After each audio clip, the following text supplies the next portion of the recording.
Welcome back to another episode of Find the Line, presented by Against the Grain Design and Print, where we dive into real stories with real racers, the successes, the hardships, and everything in between, with your co-hosts Logan Cipala and Joe Falde. Produced by Luke Cipala, it all starts right here, right now, on Find the Line. Yeah, and we can do anything. Mama said it's true, and I put that on everything. Mama told me one day I'ma blow up big and I'ma be a king. And my papa told me it's okay to sit where shit hurts. Don't forget your dreams, cause they'll get you through this so-called life they call living, but I call it strange. And I bet I'll do it, cause I'm on my way and strong enough that I can shake the pain. We don't ask for the doors to close in this life, so we hoping they keep them open. Hey, welcome back, race fans, to another episode of Find the Line. Oh, man, it's an early morning edition of Find the Line. We're recording on a Sunday morning here, and we got a local legend. We got a guy who has just been fast in so many disciplines, somebody that we've got the pleasure to ride with many times. He's started out in a Hillclimb family. I mean, was a god, still is a god on a pit bike. He chased Loretta's. He's done pro hill climb. He's a single track monster. Not to mention all this, one of the fittest people that I've met in my life, and a real inspiration. Ladies and gentlemen, Nathan Prebe. How's it going this morning, Nathan? Not too bad. I was actually just catching my morning ride, and then Luke reminded me that I needed to hop on real quick. So, unfortunately, we're not riding outdoors yet. We're on the indoor trainer yet, but okay, trying to get the miles in. Trying to warm up yesterday was a long 2-hour ride over at Kiddox just down the road. So trying to loosen up the muscles this morning on a damp, cold morning. Very cool. Where are we catching you at on this fine Sunday morning, Nathan? Where in the world are you? Cannon Falls, Minnesota. Ooh, impressive. Well, we found out that the only reason we did get you is because it's raining. Otherwise, you'd probably be out and about, I'm guessing, right? I would be riding. I was still thinking about taking the beta and just ruining it. Not the brand new Cowie, but the beta. We'll ruin that yet. Yesterday morning was a little rough, too, because, Luke invited us all to play pickleball just to kick all of our asses Friday night, so... What is this? You had your own racket in that picture, Luke. Is this all new, or what happened there? Oh yeah, we're pretty deep into it now. It was Taylor's birthday party, but I just wanted an excuse to set up a tournament so I could humble everybody. So yeah, awesome. he even took like the least experienced person with him, and he still he was sloppy at the beginning, but when it came tournament time, he turned it on. So do we support his retirement in Hillclimb to play pickleball, or do we not support it? I don't know. The mustache makes a lot more sense now. Now I got it.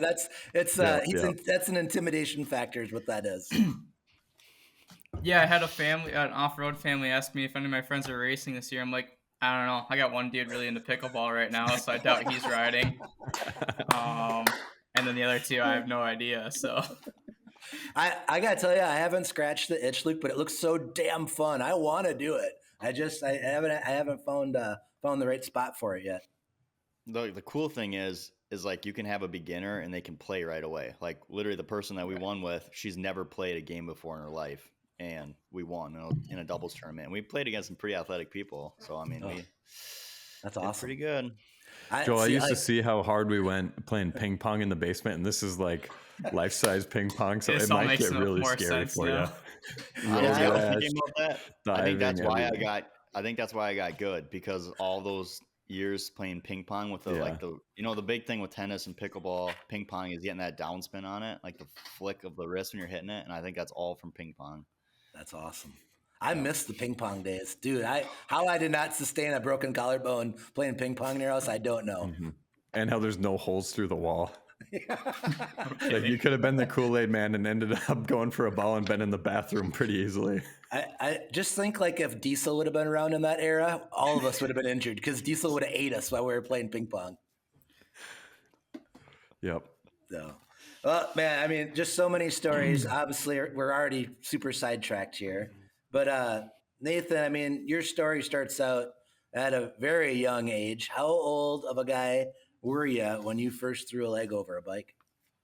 2 years old. 2? Are you shitting me? Yeah. Oh, no, come on. I think my nephew Jack beat me by like months wise, but I'm pretty sure just before 3 or maybe right at 3, I was on a XR50.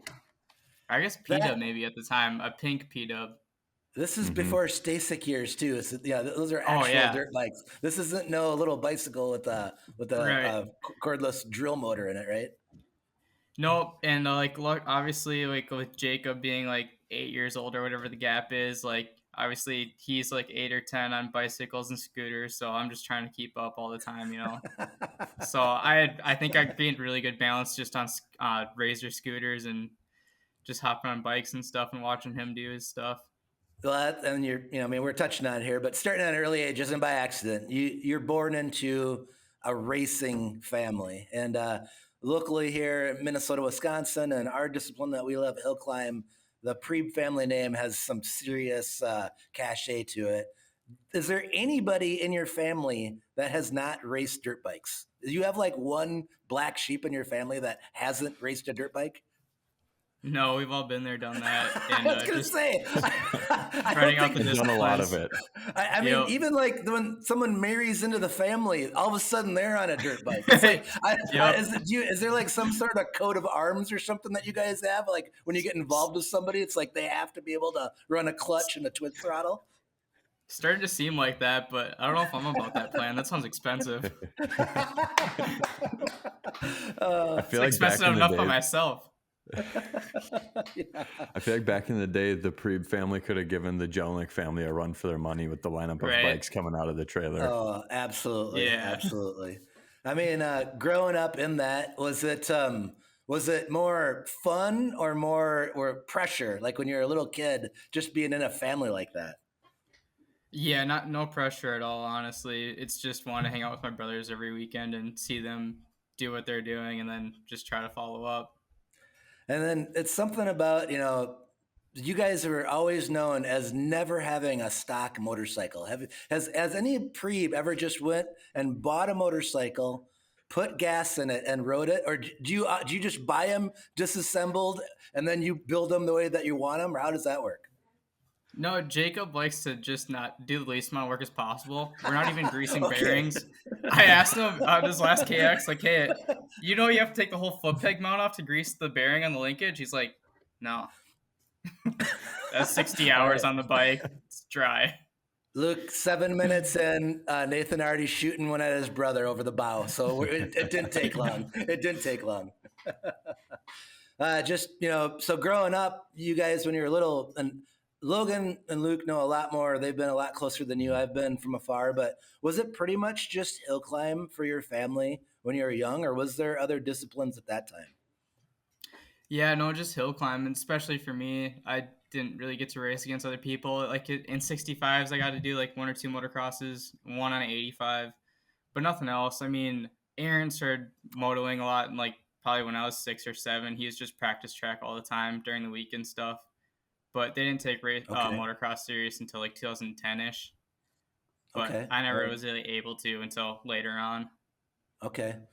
And that's what I think one of the best things, like back when you were young and racing Hillclimb, was the epic ride on the XR50 or CRF50, whichever one it was at Red Wing. Yeah. 30 seconds over 300 feet. Think of the balance that takes. I know. I was just gonna say the balance that requires at like 4 or 5 years old is just insane. Right? You put an XR50 over Red Wing? Yep. I did not know that. Holy crap, that is impressive. Yeah, that's the start. Think I that's could like go when that you slow know. Now. Right? That's like your hard enduro stuff. Wow. I would probably had like stock tires on it too. Yeah. Wow. So you're a young man and your family, it's like you said, you got 2 brothers, your dad, everybody in your family, cousins, you guys are all heavily into hill climbing. How much of your youth was just hill climbing? When did you go as a young Grom? When did you start to branch out a little bit? Were you in your teenage years or was it before that? Yeah, it wasn't until I had my driver's license I could borrow like my brother's trucks to really go out and ride by myself. But then honestly, it wasn't until like I was 18 and didn't have to worry about getting the signatures on both sides, the parents and stuff. So right, yeah, I really didn't get to ride other than pit bikes in the backyard. I never rode much. Okay, up until after 18. Okay. I mean, hill climbing with you when you were young, obviously you just had a lot of ability and a lot of just natural talent with the bike. And you were always one of the people where you always outrode the hill. You always got everything out of your bike. And it was usually not by setup that you had an issue. It was, whether it was a line or just, kind of something that was out of your control. But I just always saw you improve your ability and your craft growing up, and I always thought that you rode away from hill climbing a lot more than you did. Yeah, not too much, and obviously, the equipment I was always on was proven, and it was just kind of wide open. Drop the clutch, and Aaron just telling us what to do. But yeah, it was only for that 8 seconds. Never really got to practice too much outside of it. Right. Except before we move on, like you didn't ride a lot outside of hill climb, but give us a rough estimate of the amount of hours that you and your brothers probably put on the 110s back when the pit bike era was just popping, especially in the world of hill climb.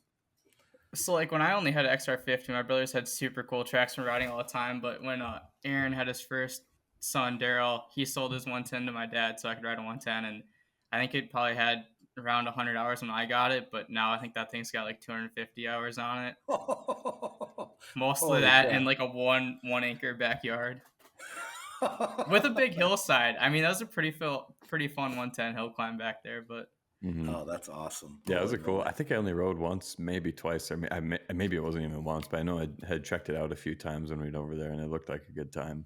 Yeah, I remember Jacob was there when they built the track one time, and I came home crying from school because I'm like, I can't hit any of these jumps.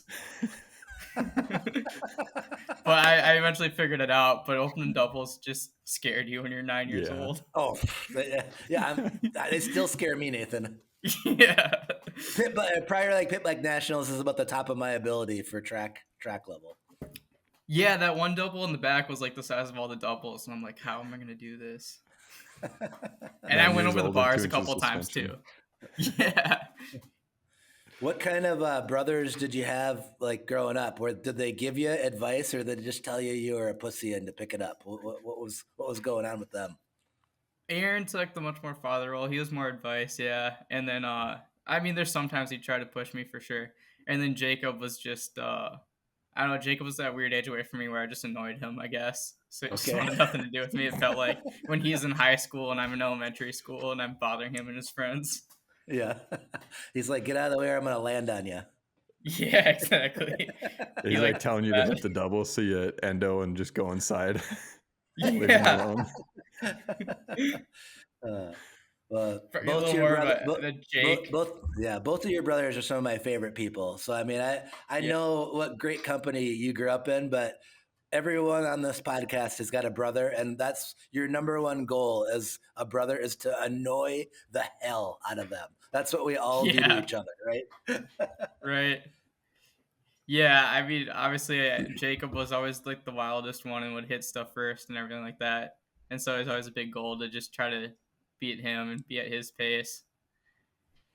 Dude, some of the summers, so it was actually pretty fun for me. Maybe this is going on the opposite of what you were. He was working like half days maybe when he was probably between 16 and 18 in the summers. And then me, Luke, and Lauren were staying at home alone. So Jacob would hit us up to like ride some pit bikes during the day. And the only way that we could ride dirt bikes when my parents weren't home is if there was a adult with us. Yeah. And I don't know how the hell anybody thought Jacob should be the supervision for us. But we would go and ride pit bikes it was the most I ever rode pit bikes for. That was how we invented the Monty in the backyard, as we now call it, and all kinds of pit bike hill climbs. And I remember one of the first times Jacob came over, and the doubles that he was like hitting all of our main track doubles on his 110 in like tennis shoes and a freaking cut off t-shirt. I'm like, what the hell is wrong with you? It was crazy. And he just absolutely sending it. We had that one, I don't know if you remember it, but it was like an uphill triple coming out of the ravine and kind of right next to the driveway, I guess. And he'd come around that corner like third gear, absolutely pinned G out like you wouldn't believe, and do like the craziest boner air to brake check in the air and just absolutely sending it. I'm like, I've never seen somebody. This person? Yeah, he just punished that 110 every day. Wow. It was awesome. Yeah, a few years ago, he's riding that same 110 at a friend's house. He hit like a small little double, and then his foot pegs are just on the ground. Ripped the foot pegs right out of the cases. Oh God! Yikes! Long time coming. Yeah, that bike knew it was going to do it to him eventually, right? Yeah. But yeah, a few years ago, they had a pit bike race at Meadow Valley, and it was like $150 to win. And you'd be surprised what I was able to hit and land on a 110 at Meadow Valley. Wow. Especially when there's 150 bucks on the line. Yeah. Oh, they had a big rubber band start, and it broke and it hit a guy. And it was like 40 feet long. Yeah, that guy was like laying on the ground the whole race. Oh God. The level of competition between your family and hill climbing, like at a young age, it was easy for all of us that weren't close to you to see what competition meant to your family. Because if there was a first ballot Hall of Fame family for celebrating at the amateur grand nationals, it's the Prebes. Okay. I mean, I have never seen anybody get more effing doused with water and whatever else at a nationals than from the Prebes. I mean, who the hell started all that? Do you remember? Well, I don't know what you guys think, but I think back in like 2004 when I was little, I just remember that. And now I feel like it's kind of like you don't see it as much. So when we started coming back these last few years with like Jessica and Aaron and Daryl, it's like, what are you guys doing? Why aren't you celebrating this? We wait all year. I think that's where, to me, it feels like the people that celebrate like that do that because they're the ones that put all that work in, right? Yeah. Like that's the payoff is that water champagne taste is like something you'll never forget, right? So it's like I mean, from just watching you guys, I wasn't really close to you, but I was like, damn it, like they've earned that, like that. That's how you celebrate when you work that effing hard, You won't forget that too. If you walk up in your trophy completely dry, I don't know if you're remembering that, but when you're soaked in front of everybody and you have that miserable drive home, you're probably remembering that. See, I know all those old pictures of like the awards and stuff that we have at my parents' house, like nobody was going up there getting their trophy dry. Like my dad's in his soaking wet white wife beater and stuff. It's like just how it was. Everybody was soaked. But back in the day, it was beer. Everybody used beer. Yeah. You guys brought the water in place so you could douse the little kids too. So that just made everybody free game, right? Like, why waste the beer when we can throw water on them and then drink the beer? That probably makes more sense, right? Yeah. Especially in the Hillclimb. I just think that your family needs a special award for bringing back the celebrations because that's the way it's supposed to be. For someone like all of us, when you're a little kid going to the nationals, it's such a special time, and you work so hard to get there, and all the nerves and everything else. And if it actually works out where you get to stand on that podium, there's good reason to celebrate, right? Right. What were they like for you though, Nate? I mean, the nationals are good memories for you as a Grom? Oh yeah, that's the one time of year you'd for sure go on a long trip, right? And with all your friends and other families and stuff. Like I remember going out to West Virginia, and I remember Bobby taking us to Toys R Us and getting dirt bikes, playing in the hotel room and stuff. Or like a few years after that, going somewhere out there and we're playing a Hillclimb on MX versus ATV Unleashed, and we're like all trying to beat this Hillclimb time on this one hill. That's awesome. Yeah, we had some good times. Is awesome. Yeah, the hotels and the trips. I remember, I think it was one of the Ohio ones, like, or maybe it was a West Virginia one. We'd all try to meet up, and then it was like the best feeling ever when we'd stop at the gas stations. We could all get in someone else's vehicle and drive with them for a few hundred miles or here or there. It was like, man, it was so fun. You'd have the one seat folded down Suburban, and that's where you had the TV and PlayStation and stuff. Way back in the play day. Video games on the trip. Yeah. Can't beat it. Big and vert. Guys are just baller status. Pretty much. Yeah. Well, I mean, isn't that cool? Like, we're all adults here, thinking back and having great memories as a child. Hats off to your family and all of our parents and uncles and brothers and everybody that helped facilitate that, because those memories stick with you until you're gone, you know? And it's like, it's just so cool to have those memories as a family going on those trips. I mean, we talk about it all the time, like racing is family. You know, it's just so damn fun to have all those memories. And I can't even imagine, like, if I could get adopted to one family, I mean, it's got to either be the Prebes or the Cipalas that I want to get adopted by, because holy crap, the memories you guys have made are pretty unbelievable. Yeah, for sure. All in like pursuit of accomplishing a goal too, right? That's what makes the difference. You can take that trip to wherever, but accomplishing a goal together is something else too. Not to get too into it, but I feel like it's really good for, like, as you're an adult, like when you're a little kid, and maybe I didn't do ball sports or anything, but like you go there and like you, as a little kid, you can tell like my mom and dad didn't have much money, but they took what they had to get us there. And we didn't have the best equipment, but they did everything they could, you know, and they never ever put pressure on us to do well. But you knew when you did well, they were proud of you. Like, you worked so hard, and I felt like it was such a good lessons to have those experiences. And you don't do good every time, right? So you know what it feels like to not do it. And my parents were really supportive, and they understood that, you know, they didn't blame it on someone. It doesn't go your way. But then you have good experiences, and you see how you got there, like life metaphors. I mean, it just fucking, that's like part of who I am. Like in my daily work, that helps me. You know, I feel like if I see somebody who was a racer on an application, I'm like, they know what it takes to get through a day. You know? For sure. Do you guys feel any, you ever thought any like that? Like how did it affect you as an adult when you're a kid like that? Yeah, it's crazy. Like looking at it now a lot. It's like just the lessons in accountability and owning your own actions. You know, you learn when, especially in Hillclimb, like when you're out there, it's you versus a hill with your bike. So if your bike breaks, most of the time it's your fault. If you do bad, most of the time it's your fault. Almost always it's your fault. Hill climbing, you know, there's mechanical issues here and there that you can't control, but like you get done with a bad run and it's straight up on you, and you get to sit and at Hillclimb probably analyze way too much and sit around way too long thinking and dwelling on the negative. But you learn your lessons though the really, really hard way. You know, you can show up to a basketball game or a football game with 4 or 11 other guys on the field or whatever, and slack off a little bit and the team can still do well. But there's no slacking off in solo sports like these. It's and you can go out there and try as hard or not as hard as you want. Like in a Harescramble, you got 2 hours where you can either sit back a little bit and do nothing, or you can push your limits all the way to the end. And at the end of the day, all that accountability on your results is landed on your shoulders.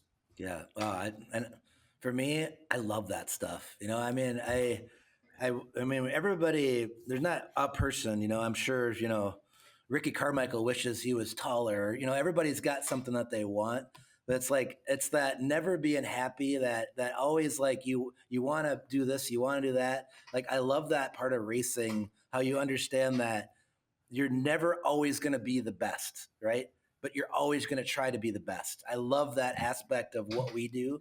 And I think it gives such better lessons than, and I'm tainted, but like, going and playing baseball or football, like in a youth sports situation, I just think it's fucking chaos, you know? And it's too much politics for a child to understand. Get on that fucking bike and you put an ultimate ride down. There's no questioning it, right? Like, I love that shit.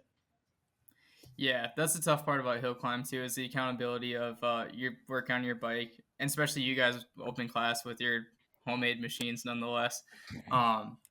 Yeah, just accountability of that. And if you do have a bad day, that carries with you until your next race, which who knows when that's going to be.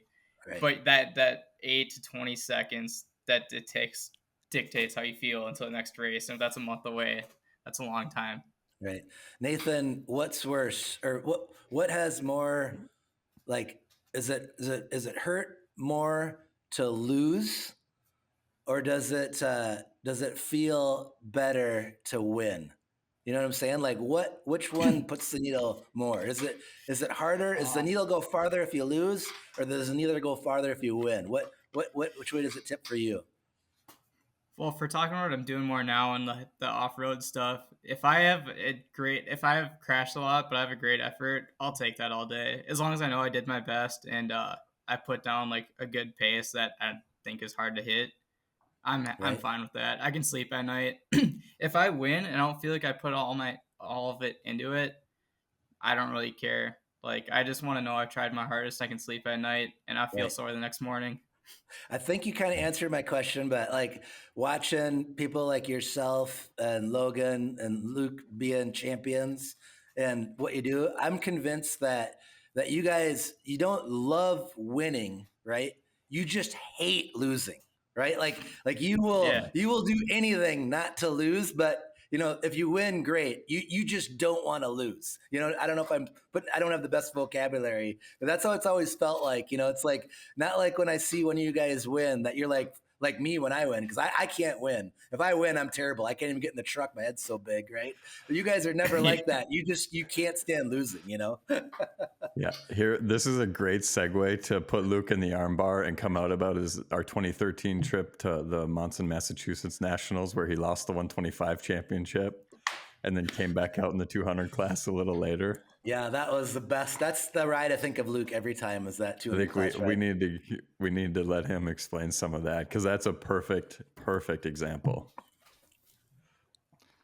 I honestly don't remember that. I mean, I think that Come on, we set you up. I remember the ride, but I don't remember the exact. I think it was a mini senior ride where I got like beat, but it was by, I think this kid like literally just started hill climbing. Like I think he was from.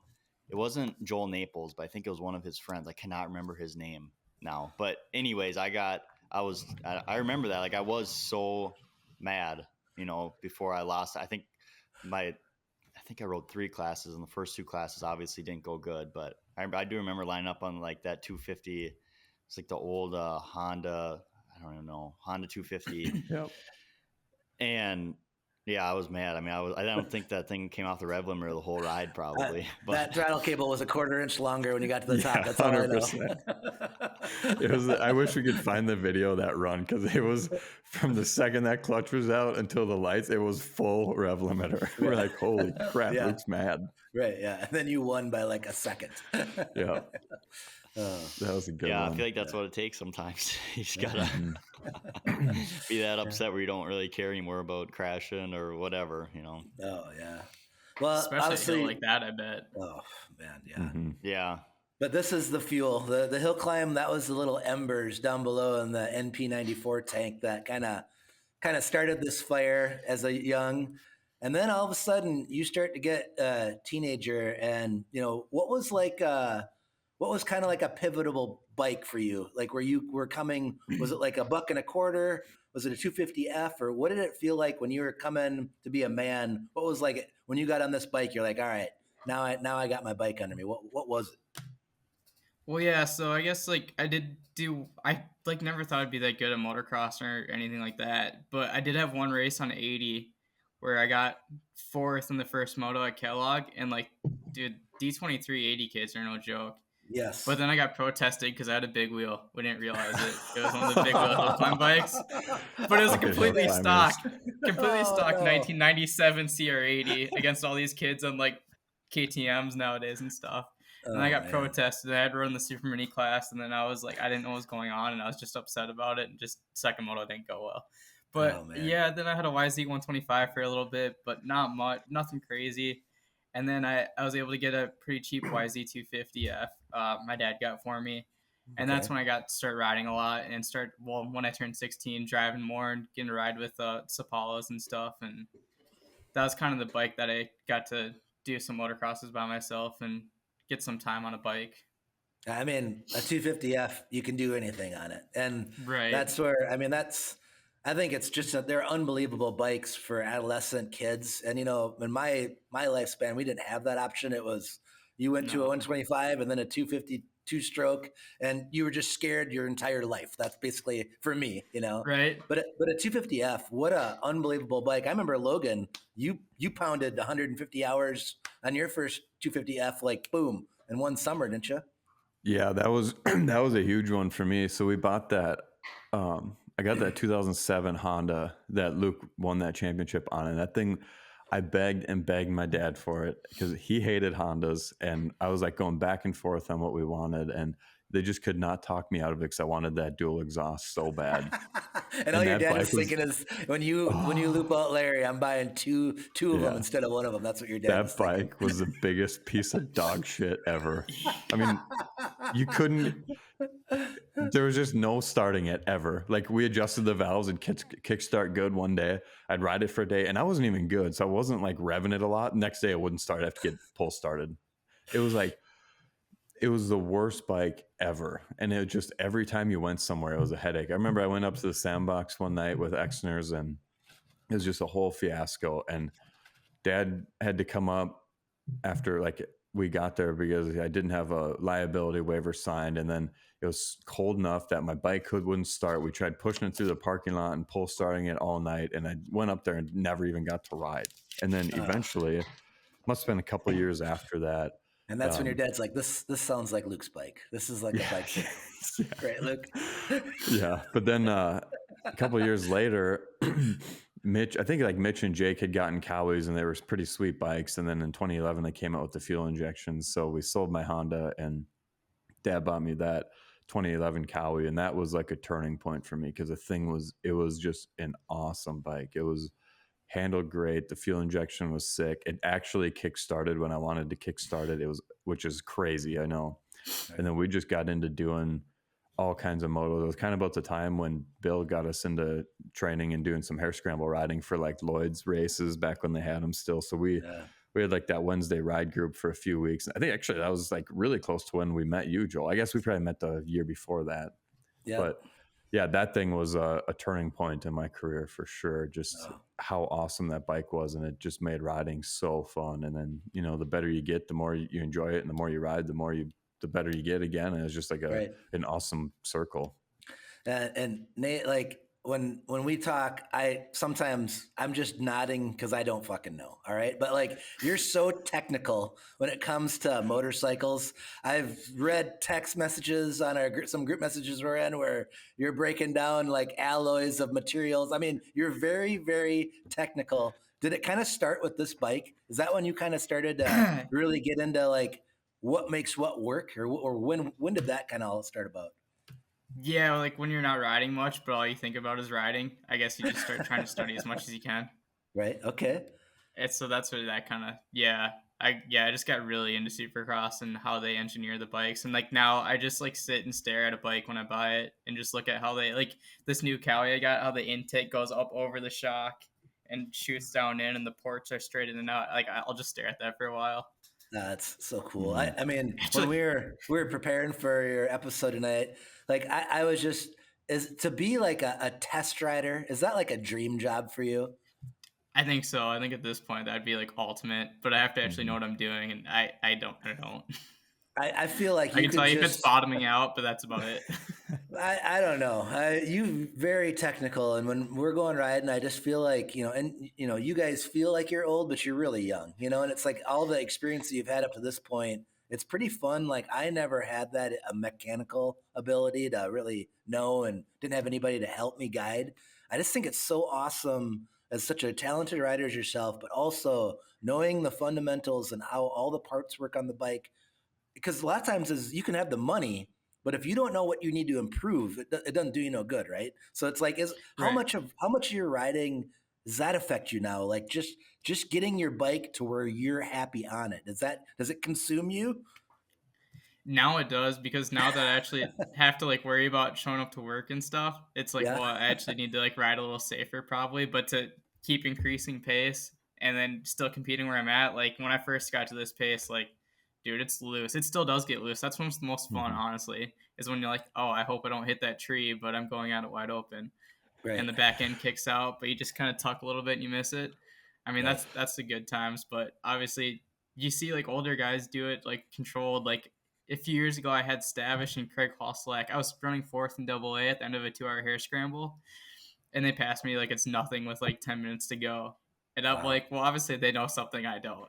Like, I hope it's got to be easier for them or something. I don't know.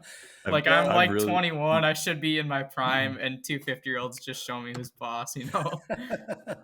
When I first started getting good Harescrambling, I always knew I was having an incredible race if I could see Stavish once. Like, I remember one year at Millville, I think it was the year I overalled A. I saw him for a little bit and I'm like, oh my God, I must just be killing it right now because I never see him. Or he's having a bad race. Probably what was happening is he was having a bad race and I was having the best race I've ever had. Yeah. And that's why I was close to him. But yeah, it's funny. Like, I always appreciate when Nathan and I go riding and we're talking about bike stuff and he's like so in depth with how everything is set up.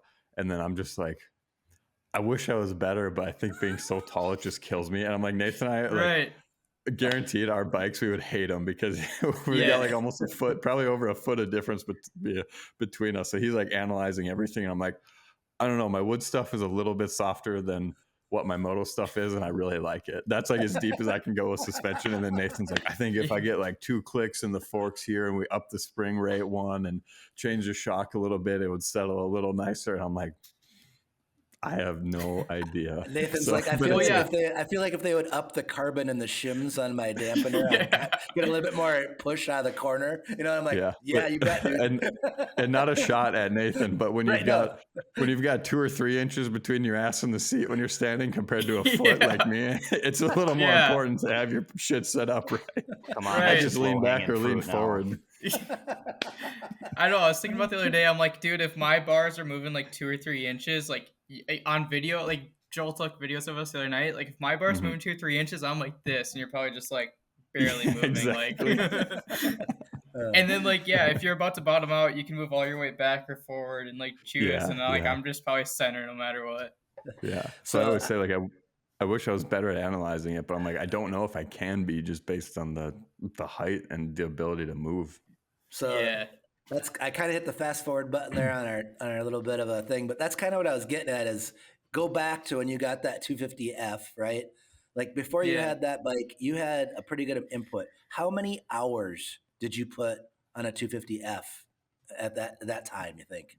Yeah, so that was the last carbureted by a Z250F, and I never had an hour meter on it. And I never rode it too hard either, but I assume there had to be like over 200 hours on that thing. Right. So you put 200 hours on that bike, and continually in your life, you've had bikes where you've put all this time on, and you can't be technical without that, can you? You have to have those hours on the bike to get that, don't you? Right. And that's something I probably learned more after that is just seeing how much effort Logan put into riding and stuff, and him being like the pinnacle of D23 at that time, and just realizing, well, the difference is ride time, right? So any chance you get, you got to take advantage of that. I don't think there's no substitution for ride time, is there? No, you can read as much as you want about all the alloys of a frame, but you're not going to gain the speed. I think that's what's so important for like I think maybe, and I'm grandpa, right? But it's like I watch really young kids now. I feel like I couldn't imagine growing up with social media in my life and being a 12-year-old boy, you know. But the ones that I see, maybe it's because I'm on social and so are they, but a lot of it seems to be fixated on the mechanics. Like they want this on their bike, they want that on their bike. You know, I don't put any money into your bike when you're a young teenager. Put all that money into fuel in your vehicle to go riding, right? Like that's you have to, because the one thing is when you're 22 or 30 or past school age, it becomes very hard to put 200 hours on a bike in a summer. If you got a dad, a brother, an uncle that'll take you riding, get multiple people that'll take you out riding when you're 12 to 20, just ride as much as possible. Don't you think that that's the best way to get really talented? There's no doubt. Like that was the opposite. As riding was completely stock. Like Logan's bikes forever were completely stock. There's maybe at some point you need suspension, but honestly, my suspension never got that tuned in until like we're running like A pace or double A pace. Like it's really not that important until you're really pushing the edge and until it gets dangerous, I guess. But yes, I don't see a reason to. I never had like suspension settings, I didn't do them once until like probably my third AA Harescramble. I just would ride stock stuff, and then I think at one point I got some moto suspension done because I was riding at the sandbox so much. But I overall my a Harescramble that I did with either stock suspension. I think it was just stock suspension on one of my YZs. It was kind of the type of deal where I didn't have $900 to spend getting my suspension set up, but I had the ability to go and ride in my backyard for free all the time. Right. So that was kind of where I made up for it. Yeah. I remember when I bought my 150, or when Dad bought me my 150 from Justin Hoyer, I was going through and trying to make it like this super sick, clean show bike. And I messaged him once asking about all these cool parts, which one I should buy or which one he thought I should buy. And he's like, yeah, dude, I usually just save my money and help pay for track fees and gas in the truck and bike. And I'm like, that's the dumbest thing ever. And now a few years later, I'm like, I wish I would have just listened to him when he straight up told me to not do that. I could have ridden so much for all this stupid shit I thought was cool to buy and put on my bike. Yep. No. And that's where I think, like, it's so important to understand the base of what you're doing.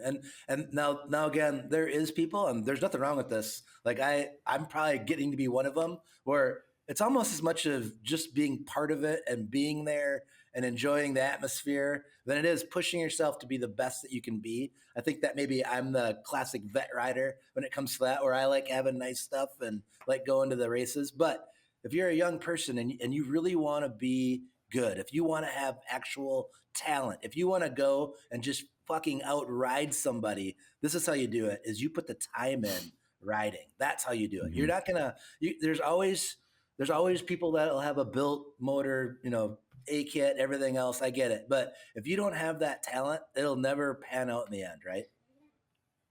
Right. Yeah. Mm-hmm. Oh, we got off on a little tangent there. Sorry. No, it's all right. Before we get off of it, while we're talking about hours on a bike, it would be an insult to not mention the YZ250 two-stroke that Nathan and I beat like a redheaded stepchild over the span of like 8 years. I forgot about that. Yeah. Was that Nathan? Did you buy that before you had a Cowie 250, or was it after one of them, or in between? No, so I did have one Cowie, and then I'm like, I should maybe focus on work a little bit more, and I'll just buy a two-stroke ride around. But then I think that summer I realized work sucks, and I kind of need an outlet. So then that two-stroke just got beat more than I thought it would. Yeah. So I bought this thing brand new in, I think it was 2016, and rode it for two and a half years. Maybe it was 3 years. I think it was something like that. And I think I sold it to Nathan with around 170 hours on it in the fall of, it must have been 2018. I think it'd have to be something like that. Fall of 18. That was a motorcycle, but its spirit animal was a Gen 1 12 valve Cummins. That bike had a spirit animal. That's what it was. Yeah. That bike got so many hole shots at Harescrambles too still. Mm-hmm. But yeah, it was fall of 18 because I still rode the Cowie one more time. We went and did the South Dakota arena cross. Oh, yeah. And I had your YZ already at the time. Yeah. And then actually the first time I raced your YZ was at Indianapolis Lucas Oil Stadium. I rode it in Supercross Futures B-class wood suspension. It was super sketchy, but enough kids took each other out that I could just squeak into the main and make it. Oh, but it was a little sketchy riding YZ250 on like a dumbed down Supercross track. I'm not gonna lie. Oh yeah, especially coming off of a 4-stroke. Yeah. Speaking of taking people out, last night was the Seattle Supercross. Did you guys see the 450 LCQ with Chiz? Yeah. Oh, yeah. That was unbelievable. I've never seen anything like that in my life. That was nuts. And you could just see Chiz is like, what? It was like the Red Sea open. Yeah, I couldn't stop laughing before they interviewed him on the podium. It was like, dude, just avoiding. He was like running through a field of landmines and just missed all of them. It's like, boom, boom, just grenades going off. That Politelli, I can't say his name, but he tried to take Chiz way deep the corner before. And I was just like, that Chiz must just been burning up about that because Chiz had that triple section that he was just dominating him on. Yeah. And then when he saw that, that's just like instant karma, I guess, right there. Mm-hmm. Oh, God. Incredible. Okay, sorry. I didn't mean, I'm terrible with this stuff. But also, just pounding these hours on, your young man, just going. Growing up, I think you had the nickname Nunchuck, right? Yeah. Is that? Yeah, shut up, You kill were a it, little. Northrop. I have no idea. Yeah, you were. Let's just say you were kind of a square body. Like you had. Yeah. You and I, like my current form and your form were very similar when you were young. Yeah. But now, dude, like you are so a square body. I think so. I can't control myself. I've never heard that. I've never heard either. I mean, a square we're talking body. Chevys. Yeah, like the Chevy. Nathan was a little square to him, right? That's the best way to put it. That's the best way to put it I've ever heard. Square body. But at some point, you must have been like, all right, my bike's getting good. Now I got to get my tool to get better. When did that kind of flip for you, Nathan, where you just got into fitness and health and everything? When was that switch flipped? Yeah, so I guess growing up in that era of being like a big fan of Supercross, like 2010-ish, like Dungy was obviously our guy, and he was just known for being an animal on and off the bike, right? So I think around then I realized, like, yeah, dirt bike guys are gnarly, right? They do a lot of training off the bike, same as like Ricky Carmichael and stuff. So yeah, so like from like 10 years to 12 years old, I guess, like I kind of realized that's something I wanted to do. And then once you get to high school, I had some friends like start lifting at Anytime Fitness after school. And before that, I was doing some cycling and stuff too, but nothing too serious. But yeah, in high school, then I had some buddies lifting. We'd lift in the morning and after work and stuff. And then just trying to ride more. And then around that 2015-16 time, Jeremy and Alex were training a lot around Lake City area too, where I grew up. And so like I bought my first mountain bike like right after high school, like 2016. And I'd go like rides around here and on Strava, and I'd see them riding like the same hills and same roads as I was. So that just motivated me more to just go out and do that and like attack those leaderboards and stuff. And then those guys would Jeremy Martin actually one time, well, Alex and Jeremy both, they did Millville and Jeremy won or whatever. The next day he did a 2-hour mountain bike race at Memorial in Red Wing. Wow. And I guess he like placed like top 5, which is pretty gnarly, but yeah, and he still has like some PRs there that are still standing at Memorial. So serious. Wow. And yeah, I'm guessing so you see that around you. Right. No, that Strava app is so freaking cool too. I love that app. That is so fun. You're the one that turned me on to that. And that is, I wish I just was more into riding and fitness because it gets you wanting to do even better and more. Yeah. But so how old were you at this point then? Were you still in high school or just out of high school? Yeah, so I'd say junior year of high school it started a little bit. Senior year, like pretty serious, structured, and then throughout, the next few years, and then like I knew I wanted to go to Loretta's. That was like my whole goal after high school. Is like I'm just gonna work my ass off, get money saved up to buy a brand new bike. So like out of high school, I got a factory job for the summer before going to college, and then so I was working 45, 50 hours at a factory, and I was working quick trip nights. Just like I was like after school. I'm like, well, it's no different. I'll just work after work too. So yeah, between like the bike rides that I was able to save up that like $6,000 I needed for a Cowie going into 2017 season. And by that time I was like lifting. I weighed the same as I did when I was like in 7th grade, but it was muscle instead of square body. But no, I love like I never changed. I'm like the same weight now I was like my last year in 85.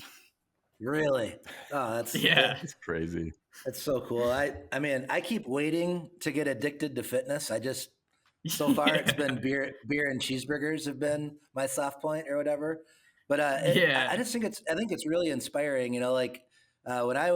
When you first started clicking in junior and senior, like I'm so old back then, people were like, you don't work out, go work. Like I was on a farm, like you don't go waste your time going for a run when you can go out and, castrate some calves or some shit or whatnot. I don't know. Yeah. And it's just like, why lift weights when you can throw bales? Exactly. And I wish that I would have had a different lesson where it's like, no, like go run. Like even today, I still try to walk and run whenever I can. And a good part of my friends have probably not went for a walk or a run in 15 years. It's like fitness is so important. And I'm just a heavy person. I just like food and blah, blah, blah. But I feel like as long as I can keep fit and keep doing things, that's enough for me, you know? But like Nathan, you really inspire me because you work very hard on being healthy, on being the best version of your body that you can be. Like, it's so neat. Like when you guys have been doing those mini tries and stuff like that. And one day you're freaking trying to row a damn kayak in a race or whatnot. I mean, I just think that all that stuff is so cool and so fun because so many people just watch that stuff, but you're out there doing it, you know? Right. Yeah. That's another thing about not getting much ride time. Like, at least if you're fit, you get the most when you do get to ride. And that was a big thing back then too, is like not really having money to ride much and spending all my money to buy a brand new bike. It's just, well, at least when I ride, I can ride for the distance, you know? And then, yeah, that just kind of funnels into like doing all these side quest things like the mini try and stuff. But by the way, those are more expensive than racing dirt bikes other than the equipment. Like, I was looking at the Zembro this week. Yeah, to run the Zembro 17-mile race. Yeah, to sign up to run for 17 miles, $100. What? No way. Yeah, but if you want to do like the 100-mile, $200. It's like, who is paying $100 to go run? Scam. That's crazy. Is this run by that frickin' feeding my starving children lady that's stealing all the money or something, or what? Holy crap. Right? Wow. No, it's funny. Like, we pay like $40 to ride Tileman all weekend. And that's like, they groom they clean up the trails after we're done and everything. And they cut all the logs up before we go out there, right? All the down trees and stuff. And yeah, for this running event, they'll leave the trees down. You just got to crawl over them, but you get charged twice as much. Oh, damn. Well, boys, this has just been awesome. We got a sponsor that we got to pay off. And we're just kind of tapping the keg on you here, Nathan. And I'm excited for after the break because this fitness that you're getting into out of high school, I think that this is going to be, and this is just a guess, but a big key into your success you've been having now in the woods and on the single track. We're going to have to talk about this more after the break. And also, Luke, are we going to do our segment, What's Caught in Your Chain? What's caught in your chain? I got something caught in my chain, Logan. Oh, I always do. You guys know that. So maybe we do a little sponsor break here. I kind of need to hit the can, and then we come back and do a little bit more Nathan Prebe story, and then we got to find out what's caught in our chain. Against the Grain Design and Print is proud to announce its partnership with Find the Line. Against the Grain works with clients to build their business and racing goals through the design and production of premium stickers and decals. We offer one-of-a-kind subscriptions for a flat monthly fee that can save you hundreds of dollars. Custom mailers, white label printing, motocross graphics, and anything else you can think of, we have you covered. It's time to print your passion. Visit atgdesign.co or email sales@atgdesign.co. Hey there, Find the Line listeners. We will always be looking for partnerships for Find the Line. Please email findthelinepod@gmail.com to see how we can work together to grow your brand. Once again, that's findthelinepod@gmail.com. Now, let's get back to it. Oh, yeah. Here we go. Oh, man. Against the Grain Design. Dude, like this last weekend doing some testing, take some pictures of my bikes. My bikes look so effing sick. Luke, like you just killed it. The look I wanted like a really clean look on my bikes, and you just destroyed it. I'm so happy with them every time I get on them. Thank you, bud. Yeah, of course. I do like the white plastics. I feel like is pretty easy to make look good. If that makes sense. Like, having a white base and the orange on there, but I just feel like pretty happy with how they turned out. They're just so clean, and I didn't want anything crazy, and I love how clean and awesome they look. Thank you. Those ones that you just put on Insta that with the cards, they had like what was the name of that? Gamble. Oh, Gamble is his last name. But yeah, those kits, it's kind of cool. They're doing them for the whole family, and they all kind of that same theme, but different colors, and some got some sparkle over laminates and stuff. So it'll be cool to see them all on. That's awesome. Very cool. Well, we just got done with the break. So this is the part, I'm old, I'm senile, right? I got no memory, even though I've known Nathan his whole life. Here's the part where Logan points out a major part of his life that I missed. So did I miss anything to this point, Logan? Yeah. So we've, unfortunately we missed out on, what got Nathan started in all of this and his rise to fame and stardom in the world of professional hill climb. So damn it. In I think it was 2015 or 2016, he absolutely killed it at amateur nationals one year, won quite a few classes, got amateur rider of the year. Of course, we just glance right over that so we can have him talk about that for a minute. And then I got to call him a square body instead of talking about this. Let's call him a square body instead of what his great racing achievements that very few people have accomplished. That was the year I got called the slim fast kid. That was when I lost the square body. So he raises to amateur stardom and fame through a pretty awesome year at amateur nationals, and then, as all great amateurs do, dives into the world of professional hill climb for a few years, dabbling in and out, and has had some great success. And one of the most entertaining things is when he would show up once or twice a year at these big pro hill climbs, absolutely kill it, and then everybody acts as though, who is this guy? Where did he come from? What the hell does he do? And I'm like, he's been here his entire life, killing it all over. So it's pretty cool to hear or to talk about some of those. He's been to a lot of the big races that we have. Devil's Staircase, he's won there. Brick Mine has done really well at. I don't know if I can't remember for sure if he's won there or not. Millville Pro Hill Climb, a couple of years that they had it. I'm sure there's some in between. I know he's been to a couple of the Pennsylvania ones doing the old like Pro M 450 class. I can't remember what they called it back then. So there's been some pretty cool experiences through there, and we definitely want to dive into that a little bit. Yeah, I guess starting where I got my pro license, or those before their pro license for the 450 class, pro sport class. I got to borrow John Kester's bike. I flew out to Freemansburg. But dude, that hill is nothing like what we run, and with paddle tires, and then I had the wrong neck brace. I couldn't even see up the hill. I was just locked in, and I saw every time I got to that big jump, I ended up just looping out. So that didn't go well. I got last, and everybody's like, "Yeah, this kid ain't shit, right?" And then I get to borrow Logan's bike at Staircase, and Staircase is like a D23 hill, right? Like I got that. And borrowing Logan's KTM, I was able to kill it in that pro sport class. And like, obviously, as you guys know, the 450 times there sometimes compete in the big classes. And I think I was like right around that top 3 of like the extreme class and stuff, on a 450. Wow. So that was sweet. Wow. And then the next year, 2 years for next year, getting my full pro license. And I think Logan just showed up to Devil's Staircase that year too. And we both, Logan, I was able to pull out the win on Logan, which was pretty sweet. That doesn't happen too often.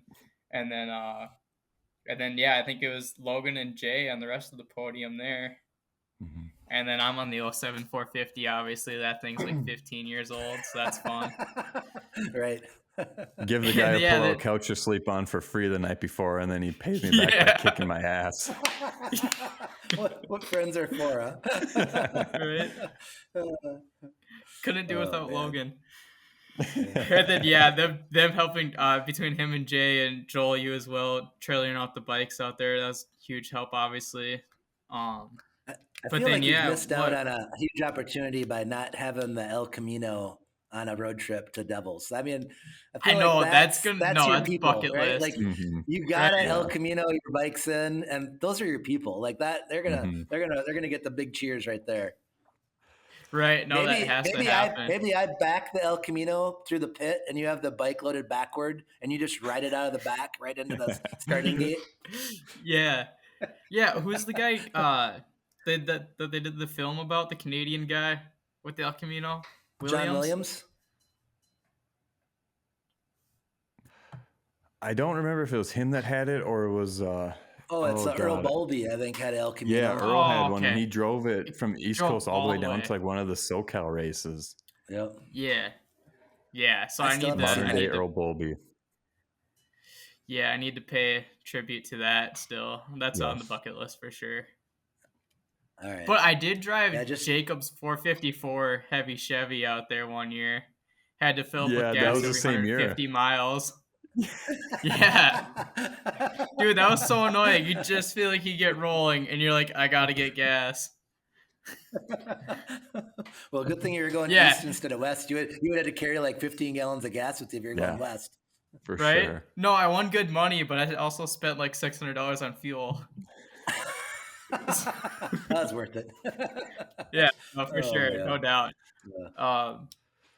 Yeah. I wonder if that was 18 then. I remember the next year I saw a staircase. I think I won the 450 class 2 times there. But even on the 585, I podiumed in the extreme class. I think Logan did pretty good on the 490 too, if I'm not mistaken. That was all the same year, Nathan, because you drove down the heavy Chevy and then stayed in the room with us. I think that was 18. And it was like pretty rainy and muddy that year. So it was like kind of crazy for the nitro bikes. And you podiumed in the 700 with that. And then you won 450 that year, I believe. Yeah. And then I know that you won 450, 17 and 19. Yeah, I know that you won it in 19 as well, because that was the year that I won the championship. And then I think you won, I got second, and I don't remember who got third that day. You know you're effective when they make rules against you, but just your name's not on it, right? Like that's, you know, you're being pretty effective at, you know, coming and being the missionary when like they make rules so that you can't do what you've been doing. Right. Yeah, Nathan's like, the hell with that. I ain't going to all these races just to go to Devils. Screw you guys. I totally would if I could. I need to get that transit going. And then I need to build an open bike. There you go. But and then in between that, I guess 18 at Motoclimb, Brick Mine. Nobody out there knew who I was. And then Jacob kind of got the upper hand on Logan there. Took him out of the bracket early. Yeah, he made me fold like a lawn chair. Is that the year that the front tire ate Jacob? No, that was pre-Motoclimb. Oh. The Motoclimb was that when we went to the left after we went on that hill. Remember that one year? And Jacob was just going all out and hit something and just right through the bars. Oh, it was just awful. I felt so bad for him. I don't even know what he hit. Bathtub or something. Yep. So yeah, that year at 18 though, it came down to Logan and me at the end. But unfortunately, my bike was boiling fuel. So when we got to the final, I wasn't much competition by then. But it was cool to get to second at the first Motoclimb there, and that was pretty sweet. That's awesome. Hell yeah. Yeah, and that was heavy competition. I mean, I know that bracket was loaded in 2018. It was pretty gnarly. And to get through all those big dudes, and like you said, nobody probably had any idea who you were if they weren't from the area, you know. Right. I'm sure there were plenty of people that were like, oh, I should have this guy covered through the brackets, and you just go and smoked them. Yeah. And then, I guess the next. Go ahead. Yeah, I guess the next one after that would have been 2020 with the abbreviated season out east, right?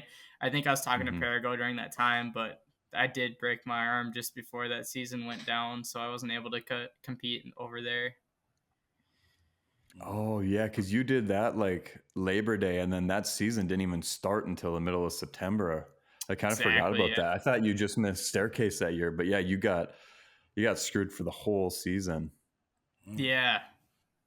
Oh yeah, dang. I totally spaced on that because we started like mid-September, and then each run in each class counted as one round, so we were able to technically get 6 rounds in that year. Then the next season. Yep. And then the next season I did get to hop on Perigo's bikes, and I did. Oh yeah, that was when the hill was super muddy. The hill was messed up in 21, I believe. And that was when you and me on the twin went 1-2 in the premier class. Yeah, we were going back and forth. I know on the rides, like I had a good one, and then you came back and had a good one, and then I came back at the end or something like that. I know, and it was like tight racing all day. Yeah. But I can still remember how sketchy that top jump was, especially on the big bikes. Like on the 450s, you could kind of preload over it, but I remember on the twins, it was pretty scary rolling through there. And I was in the wrong gear all day. I had no idea. That's right. I was supposed to be in third. Oh shoot! Dang it! I don't know if I needed third. Yeah, maybe not. We were going playing fast the way it was. Yeah, right. Hillclimb's just kind of always there, isn't it, Nathan? It just never goes away, does it? Sure. Like it's like you're always, and if the opportunity is right, you're back in it, right? Yeah, I still always got the itch for sure. There's no doubt about that. Especially those twins. They're so fun to ride. Yeah. Oh man. Yeah. I'd love to see. He's a hill climber for hire. Yeah. There you go. Yeah, Listen up, right? teams. You need to fill in. We'll climb for food. Right. Yes. Yeah, the modern builds are so freaking awesome too. Like they're just so fun to ride. Yeah. Logan's Buells and my 1190 that Kirk did for me. They're just like I just went and did some test hits on it the other day, and just like you're just like coming down the hill and you're just like, this is what I was meant to do. Like I'm not as fast as you guys, but it's just, how can you not have fun with you're riding an effing dragon up the hill, and it's so easy. You know, I'm one finger in the clutch, just freaking doing what I want to do. And you just got this monster under you. I was just like, God dang, let me at it. You know, I think back to growing up when you couldn't even pull the clutch in, or, you know, you were dealing with 60 horse Triumph or something. Mm-hmm. You know, it's like now it's like we just got these monsters. It's so fun. Yep. Yeah. I know that next year I got to ride Kirk's 990 too, and that's like one of the best feeling open bikes ever, or probably is the best feeling open bike I've ever ridden. Yeah, that thing handled super well. And like, I don't know how I feel comfortable enough right away to like, because that was the year that little step up on the bottom. And I don't know how I felt like comfortable enough to know what it's gonna do to like soak up that jump. But like watching video, I'm like, I definitely figured out how to soak up that first jump pretty damn well. I remember you said, I think that's where the time was won or lost. I remember you said you really liked it. I asked you, and I was like, man, I don't think I've ever heard you say that you really liked a bike before. I was like, it must have really been fun, because you know what you like and definitely what you don't like. And I was like, that's on a commercial for Mueller Motorsports right there. If it's NP94 approved, look out. That's a good one. Well, I mean, the last open bike I rode before that was the Gixxer 1348. Funny how hill climbers Oh God, that's a big difference. Gixxer 1348 to the Kirk's 990. Yeah, okay. Yeah, jumping over the Millville triple too. That thing just felt like you're landing on bricks. Oh, that was Sherwood. Sherwood's that thing. Yep. Yeah, that thing is an animal. Man, that thing is an animal. You're a bigger man than me. That thing terrifies me. That bike. Oh my God. Right. Oh, that thing. That's the one that what's his name has now, isn't it? Landwehr. Yeah, yep, Landwehr. Yeah, and he rode it really well too. So that's awesome. Mm-hmm. Those open bikes, they never die. They just keep going. God dang it! Mm-hmm. You know, it's so cool. When they work, they just stay working. It's so nuts. You know. Yeah. We cut you off, Logan. What were you gonna say? Oh, I was just, when Nathan was talking about how he got comfortable before the step up. It's like, it's funny how as hill climbers we appear or seem to have a natural ability to figure out how a bike's going to handle in the 30 feet from the log to the first jump. Right. Yeah. It's like, all right, I'll figure it out this quick. And then from there, we're just going for it. Right. It's like terrifying. Right. Yeah. If you tried to put Matt Stavish on one, he'd probably need new forks, new bars, new levers, maybe peg positioning, different wheels, right? We just hop on it and feels about right. Yep. Yeah, what was fun is the last two Motoclimbs you had Bay City, the 22, 23, which 22 is like highlight of my hill climb, that qualifying hill, even though Jacob ended up getting me. That was you guys were all taking that line cool. To the left. I'm like, what are you guys doing? If you double this, you carry so much speed at the top. Yeah, that was brilliant. I'm still mad at myself because I watched all these people that had never raced Bay City make that double look difficult. And then I just didn't do it. And I'm like, what the heck? And then I saw you do it. I'm like, I've done this a million times. Why would I think I should watch somebody else and not do it because they made it look hard? Because anyone that hasn't been to Bay or that doesn't race Bay City a lot knows like exactly what to do over that jump.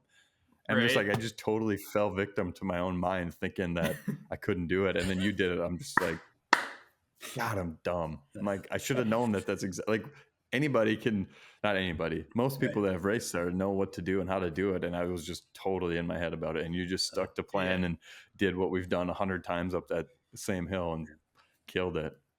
Well, Logan, you've basically found a major part of Nathan's career that I missed. So thank you. I appreciate that. The pro hill climb side of your life has been epic, Nathan, but also currently your single track career that you're going through right now. I mean, is this the favorite time of your life, riding these wood loops? Yeah, I think so. So I grew up watching my brothers do moto, and then when I turned 18, they weren't doing that anymore, but I tried to moto as much as I could, and I just kept getting hurt or just costing myself a lot of money. And then they started getting into the off-road stuff, and so I just naturally went with them. My bike gets free trailering everywhere I go, so that's a nice bonus point there. But yeah, I'm really enjoying it because like the fitness comes more into play than moto. Moto is getting so short. Like I think at Millville, our motos are like 8 minutes now, and that I can't really perform to my full ability. Wow. Yeah, 3 laps. I didn't know that. 3 laps on the abbreviated track. That's about 8-minute motos, 9-minute motos. I had so it's no like idea. Man, I should get a whole shot's everything. Yeah. Oh man, I should get back into that. Yep. Right? And then you don't ride the track for like 8 hours, and you go out for a second moto and it's hard packed and square edged and nothing's the same. Faces have holes in them. So I kind of got out of the moto thing, and this just showing up and just gritting it out for 2 hours, like that's right at home for me, because I get arm pump within that 30 minutes or my hands get tingly, but then once you get that breakthrough or that like runner's kind of high, that's where I like to be. Yep. Mm-hmm. Do you, and I've only been to a few. I really want to do more. I'm just so intimidated and scared of racing with other people. Being a lifelong hill climber, it's hard for me to jump in there. But when I've done, half a dozen Harescrambles and GPs and whatnot. But I really feel like that woods community and the hill climb community there's a lot of similarities. Very, very nice people wanting you to do your best. I got that right away at like Syracuse, going to the GPs, and like people next to me, they're like asking if you need anything. And I mean, it's just like, I freaking love those communities where they just push everybody up and the best is the best, and have you kind of experienced some of that, or where have you been? Yeah, I feel like the moto thing, there's a lot of money and there's quite a few egos, and like you see a bunch of kids like ride a lot and get really good before they're 18, but after that they're done, and this off-road thing is different. Like most of these guys are in their mid-20s, or a lot of these guys that are racing AA, they do have families in their 30s and stuff, and most of them do. And so it's much different. It's much more family orientated, camping every weekend with families and stuff. And yeah, it's just like hill climb. I would say honestly, being just local, it's really cool.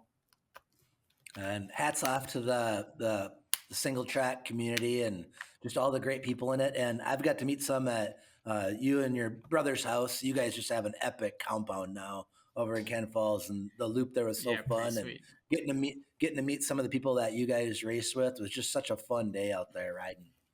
Mm-hmm. Yeah, and just to add to that. Sorry, I was going to jump in here and have you talk about like your whole. I feel like you guys have a very unique like crew too. Like yes. I have a feeling there's a lot of people in the Harescramble community that kind of look at you guys and be like, man, I wish we had that. Or like you have, I mean, Wilders, the Prebes, Zimmermans. There's like all of you guys, like you pit together every weekend. Brandon Vanelli, and you guys just kind of hang out. And I feel like since you started doing that, you guys have all kind of started excelling too. Like since and I feel like you hold each other accountable too to race. And I don't know, I feel like it's just, if you could kind of touch on that, like how much that's impacted the last couple of years, being able to have your own little crew and you guys all kind of wanting the best for each other. Yeah, for sure. I mean, when you get a group like that and everybody's trying to elevate each other, like Brandon hasn't really even rode that much, and he's in B class and he won the B class championship last year. And I think that's just being around other fast people, right? It's kind of just the water raises with the tide or whatever. But yeah, no, that's been really cool having that group.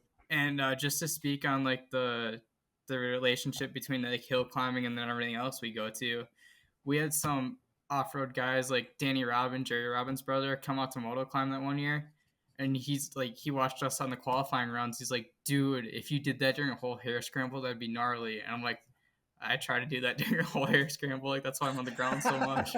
I mean, maybe not, like that's obviously not obtainable for 2 hours, but like that's the mindset I have. Like if I see opening or gap between trees, like I'm full throttle, like full hill climb mentality for sure. I think there is something to say with like that little like shut off the brain and like just go mentality from hill climbing. It can carry over to this other stuff. Like it's not a completely useless skill, where it feels like Harescramble and motocross, they do cross over much easier to hill climb. There is some stuff we can take from hill climbing to other stuff, but yeah. And then just having the group, it's been super fun. Camping up north and stuff. Yeah, doesn't get any better than that. And then just accomplishing goals with other people, right? And bouncing off ideas and like different bikes, and yeah, just experiencing that's all been super fun. And just going with your friends every weekend, and just the goal is to see what you can accomplish and what you can push yourself to do, and doing with and that's what was it was cool. Like last fall, I got to experience it as an outsider because I'm only a part-timer, so I get to show up here and there, and you maybe screw up some points once in a while, not on purpose, but it was pretty fun for me to just super fun. Just to see how it all went, because like I was battling with you and Luke at the beginning, and it was the last race of the season, super high pressure, because if you could have put in a great ride and Luke had a mechanical, the championship would have maybe flipped your way, or vice versa for Luke. He needed to go and beat you, and you guys are really tight on, or close to speed, and are battling week in and week out. And I was up front with kind of all you guys right in the beginning, and then you dug yourself a hole and decided to go ass over tea kettle a couple minutes in. And then I was totally prepared to just play defense for my buddy for at least a couple minutes, and then he just throws it all away. I'm like, well, what do you want me to do with that?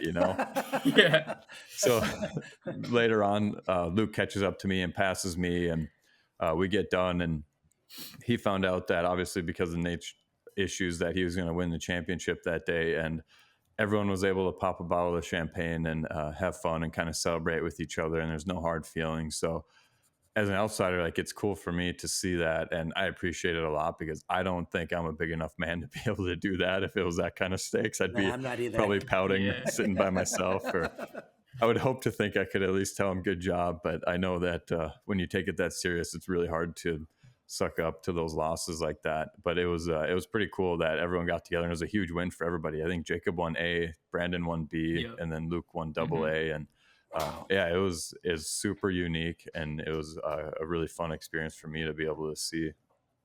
That's cool. Dang. Yeah, that is a tough thing. Like, you can have like one tough day hill climbing ruin your point series, and the difference is here, like Luke ran 2,000 miles, over 2,000 miles last year. I ran like 1,000 miles last year with my cycling too. It's like, dude, you put so much into it, and we're not really regaining the money on the backside, right? So it is tough at the end of the season, but I know the holes I dug for myself throughout the season, and I'm able to hold myself accountable and understand that, right? It's just moving forward and trying to not make those mistakes again. And that's the whole part of doing this, right? And that's why I push myself now to do it, because I don't know if I'll be doing this forever, but while I am doing it, I want to get the most out of it and try to say I accomplished that, Cool. Yeah. I would say that we are all, well, especially when I show up, I feel like you guys are getting everything out of it that you can and getting the most out of it. And I love being able to come there and experience it at least part-time, because for me, it's lower pressure than you guys. So it's more just fun, but it's really cool to see the effort that everybody's putting into it, and still being able to enjoy it at the same time. That's the real key, and the real hard part is to put that kind of effort into it and still be able to smile at the end of a tough day. Right. And that's where the 2 hours is so rewarding, to finish one of those races. And even if you don't have the result you want, just if you put the effort in you want to put out, that's rewarding in itself. Yeah, exactly. I know, like, some of it's probably just all the endorphins flowing after pushing that hard, but I get done with a good 2 hour race that I rode well and finished well. It's like, it's all you can do to not get emotional, because it's like, man, it is just gnarly. Yeah. Everything tastes better too. I've always said, like, good sticks to good, though. And, being a part of your guys' camp when we come on a ride, it's just like, good people want to be around good people. And it was really fun seeing your whole crew together. And man, just, like we were talking before, think of like your little nephews and those little kids. I think Luke has some little kids and stuff. Just think now how they see how adults act is how you guys are acting. So then that's going to breed another generation of people that don't throw their helmet, don't F-bomb at their friend for them not getting their way, for them showing you guys are showing that generation, this is how you be the best champion. This is how you be the best person you can be. And then they get to go and be even better themselves. Like, this is how we're building an unbelievable society, and is by groups like this. It's just really, really fun to see. Like, when we left your guys' house, I told my wife, Spoo, I was like, man, I just want my kids to be around those kids. And, it's like, she's like, they're crazy, like on the bikes. I'm like, yeah, but they're all like, that's your motorcycle people. That's what you do. But it's the whole package, right? Like, that's like, I think it was Charlie was trying to fib to us to go out in the woods. And I was like, no, you got to talk to your mom about going there. No, she said it was okay. And I'm like, no, bud, you got to stay on the track with us until she says it. Because he wanted to go to the woods so bad, I'm just like, I just love these kids. They're just awesome. Like, you can't get them off their damn bikes. It's so fun, No, that's the exciting thing is Charlie's the older one and Jack's the younger one, and Jack was really bummed out to be missing out on the racing, right? Because he's too young. Oh, and right. I think it's been hard for him to watch his brother go race, but now this year he got his district card. He's old enough, so he'll go racing with his brother now. So I think he's pretty stoked. Well, that's awesome. Well, man, we could do 10 hours on your life story, and you just you've been such a huge inspiration to me and so many other people. And we named the podcast Find the Line because not only when we're racing, we're looking for it, but like in life, like you're looking for your groove, you're looking for your line, and through your stories of, family, community, competition, fitness, like, do you feel like you found your line in life? I mean, yeah, I think the big thing was I feel like as a kid, I didn't like get to maximize my potential. And now it's all just like, I would just want to find the limits and everything, right? And like stay fit and try as much stuff as I can and just be open-minded to anything. And I guess if I had to like say one like movie or quote to live by, I would recommend watching the film Without Limits. It's a movie in the 90s about a guy who ran track for University of Oregon. And yeah, he's basically off the basis of race as a work of art. Doesn't matter if you win or lose. You just want to kill it every time. Wow. Awesome. No, that's really cool. And I love that you said that when you were a kid, you didn't really feel like maybe you lived up to your potential. But guess what? You weren't. Yeah. It's not over, right? Like, you don't get to be 8 again, but you got a whole lifetime in our sport to try to do what you want to do, So good on you for not for trying to find out what your best is. Like just Justin Hill on Gypsy Tales, and he's like, I just don't know if I found out how good I can be, And here's a guy that's probably one of the most talented people to ever throw a leg over a motorcycle. And just a few years ago, he was a freaking cop. Right. And now he's back riding. It's like, you don't have to give up. It's not something you have to give up on. You can get whatever you want out of it. Right. No, I feel like as a kid too, like people like in their 40s or 50s just saying, oh, too old to do that. Can't do that. Oh, body hurts all the time. Like, dude, I see like guys like Stavish and stuff. They're like in their 50s and they're still killing it, Yeah. And like as yourself too, like you're still racing and stuff. Like, there's no limit. If you watch yourself and keep yourself accountable, I mean, you can do anything as long as you want to. There's definite roadblocks, but if there's not one in front of you, it's up to you, right? Like, don't let your own mind be the roadblock, right? Like, everybody has the same amount of risk because we only all have time, right?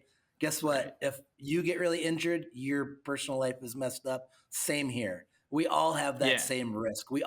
Doesn't matter if you're Bill Gates or Joel Falde, you just have that amount of time in front of you, and it's what you do with it. We all have the same amount, right? So don't let your mind take you out of it, But man, now to super inspiring story, but this is something that there's just things that irritate us, right, guys? I mean, there's things that in our everyday life that just come that we need to get off of our chest.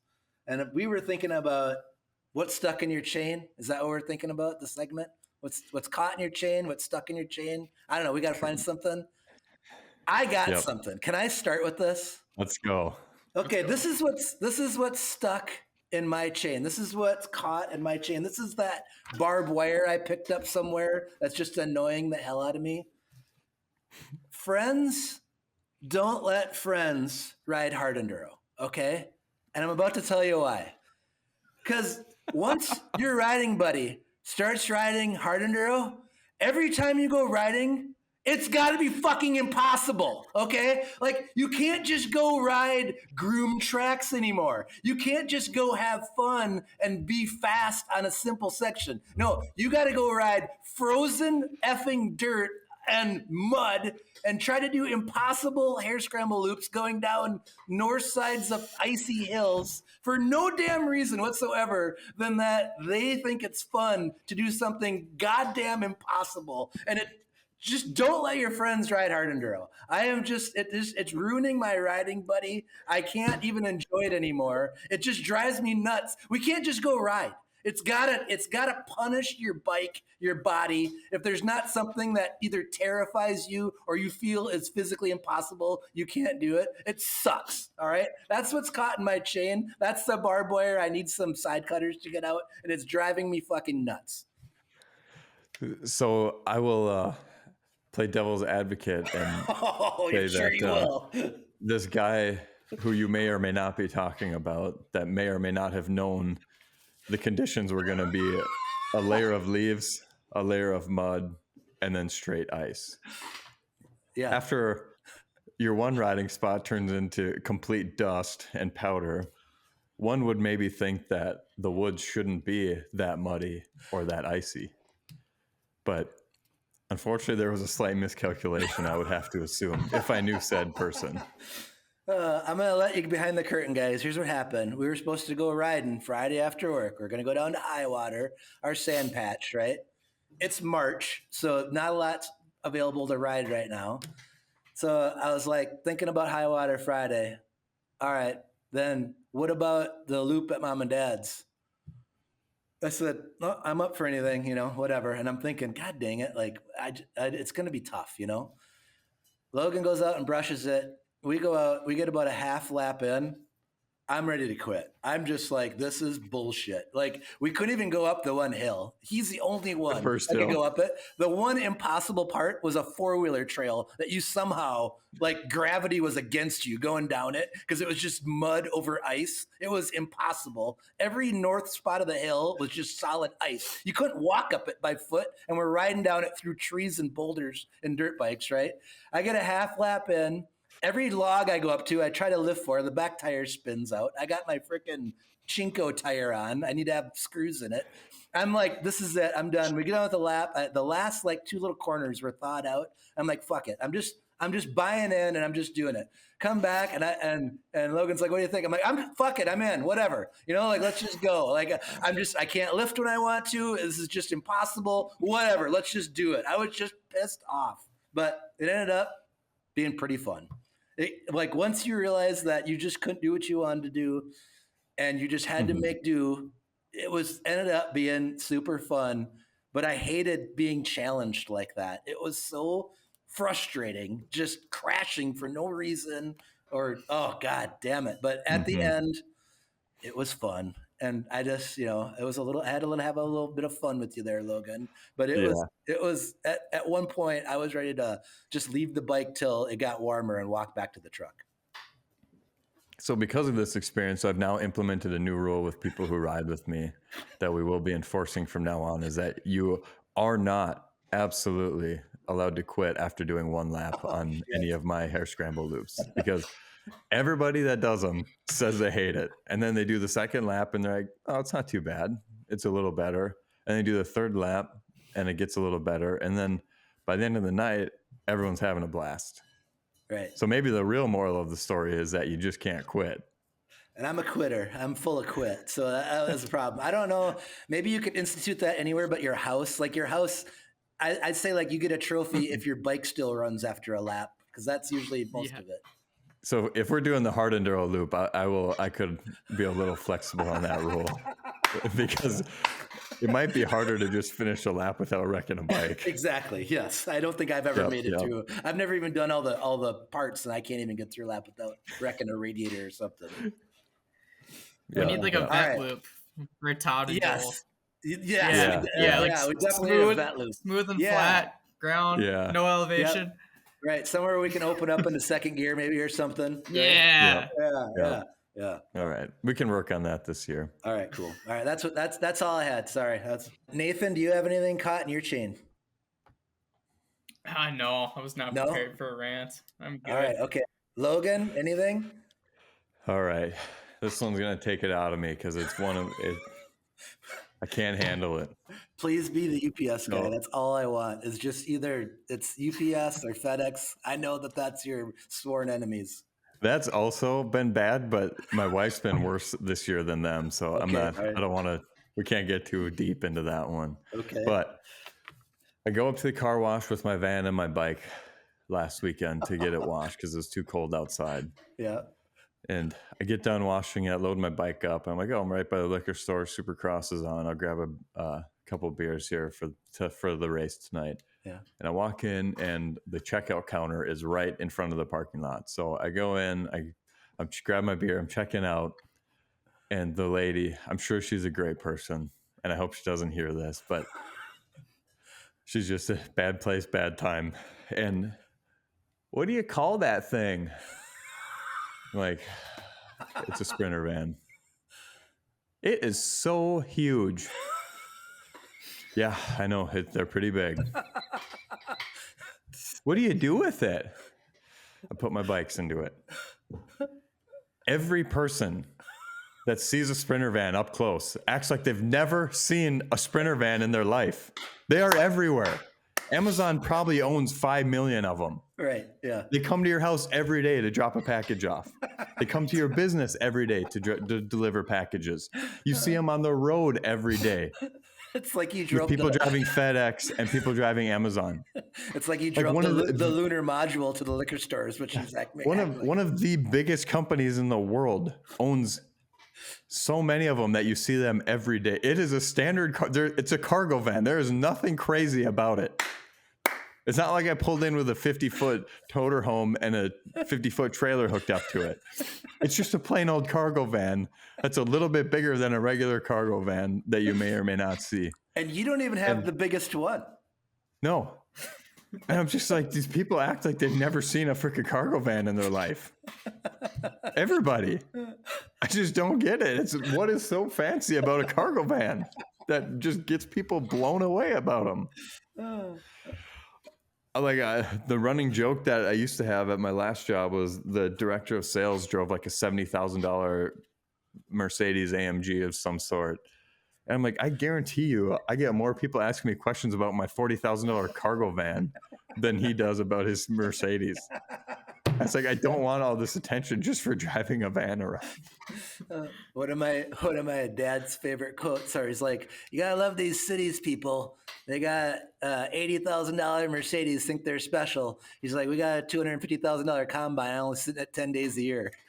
Yeah, exactly. And then my own problem to go with that is everybody is mesmerized with how huge my van is. And everybody, the other half of the population has to always tell me how tiny my car is. I'm like, it's a standard 4-door hatchback car. There's nothing tiny about it. It's not like I'm driving a Miata around and I'm 8 feet tall. It's just a 4-door hatchback. It's not that small. So I've got both ends of the spectrum. The tiniest car you've ever seen in your life. And then a cargo van that's so big, nobody knows what it is. My notes I just wrote down, don't comment on 895's vehicles. Yeah, just the size of them. It's like everywhere I go that somebody sees, like, who's got the tiny black car? It's like, it's not that small.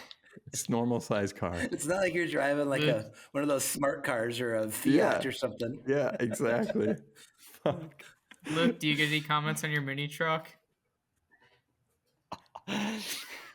Only from old ladies. That's what it always is with the van. And it's always that. Like, that's the only demographic that draws them in is like older women. They just love it.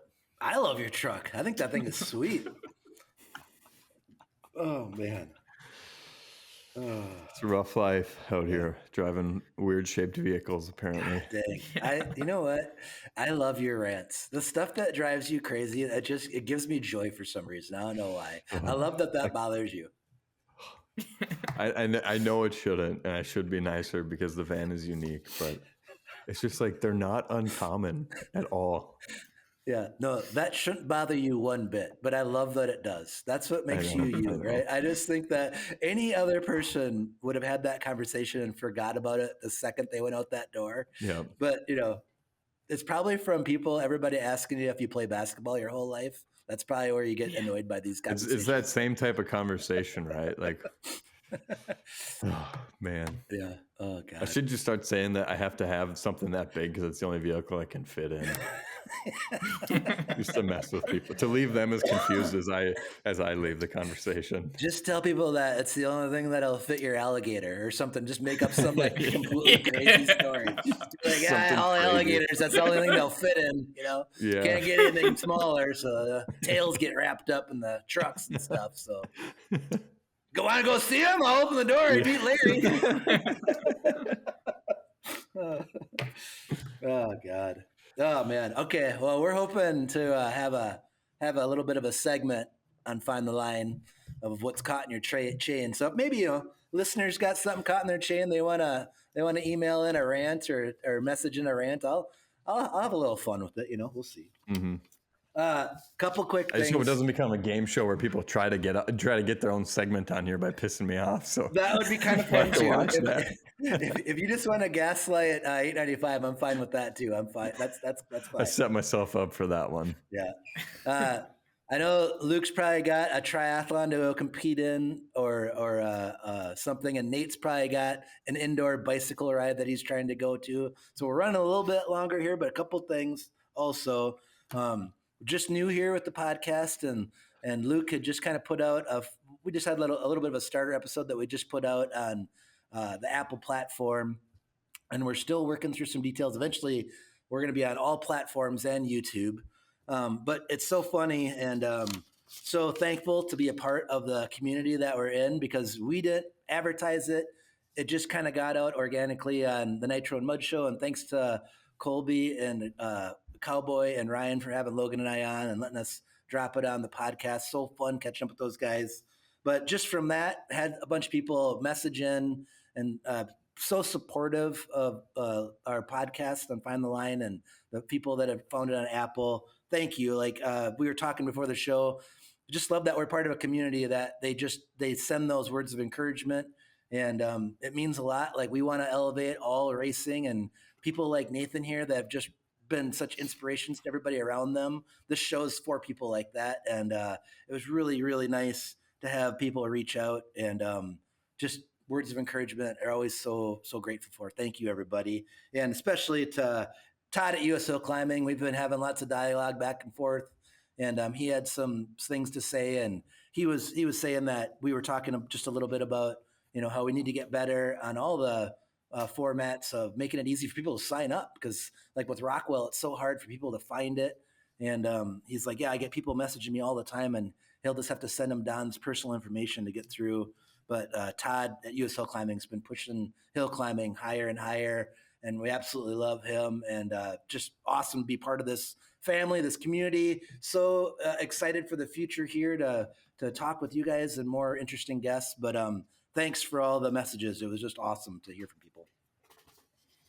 Yeah, I'm really looking forward to keep these rolling out and get some feedback and see what we can improve on and hear everyone's reactions too. It's going to be pretty cool, I think.